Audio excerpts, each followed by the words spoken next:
Wajib nggak? Salat wajib nggak? Udah tau wajib lo belum?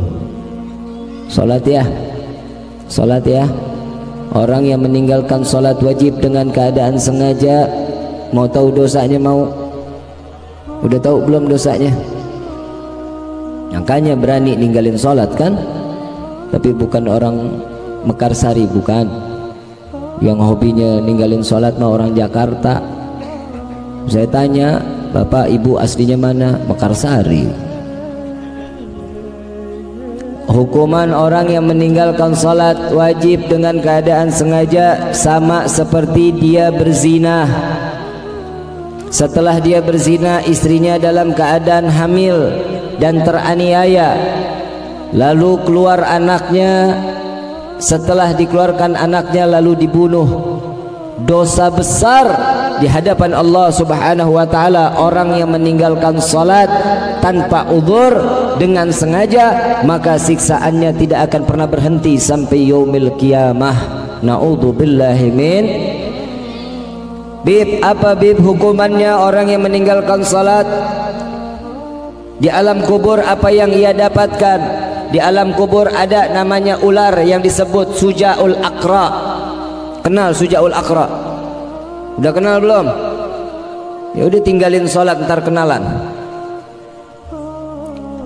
Namanya Sujaul Aqra. Mukanya sama hampir persis dengan iblis.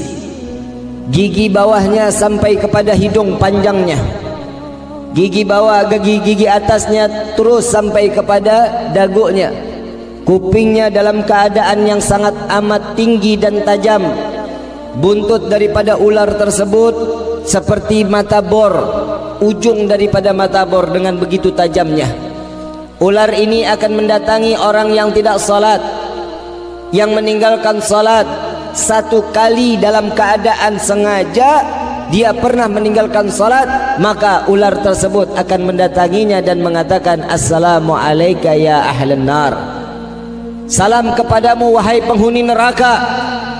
Lalu tidak banyak bicara, ular tersebut Sujaul Aqra menembuskan daripada buntutnya dan masuk sampai daripada duburnya, keluar sampai ke dalam mulutnya.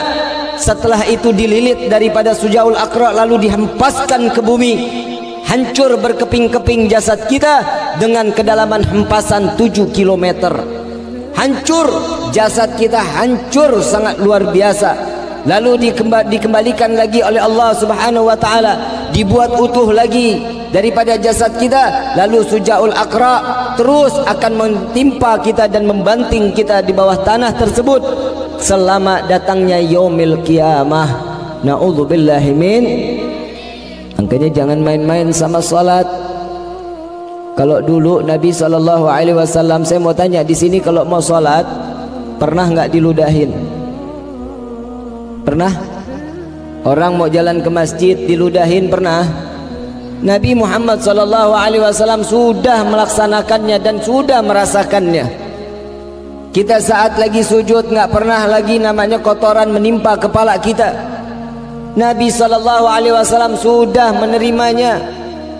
Nabi SAW setelah daripada acara majlis ta'lim, keluar dari tempat majlisnya dilempari kotoran, dilempari batu sampai gigi rahangnya belakang pecah. Nabi SAW telah merasakannya. Di dalam satu riwayat, tatkala Nabi SAW dalam keadaan saat menjadi imam, Sayyidina Umar bin Khattab persis ada di belakang Rasulullah SAW. Tatkala dalam keadaan rukuknya, di dalam rukuk terdengar daripada suara gemertak. Daripada i'tidalnya mendengar lagi suara seperti gemertak sampai ke sujud, sampai selesai. Nabi SAW ditanya oleh Sayyidina Umar bin Khattab radhiyallahu anhu wa radahu. Tatkala ditanyakan, ya Rasulullah, apakah engkau dalam keadaan sakit? Aku mendengar ada suatu bunyi daripada jasadmu seperti tulang yang beradu dengan tulang, ya Rasulullah. Oh iya wahai Umar, apakah engkau mendengarnya? Ya, ini yang membuatku ada suara daripada tubuhku.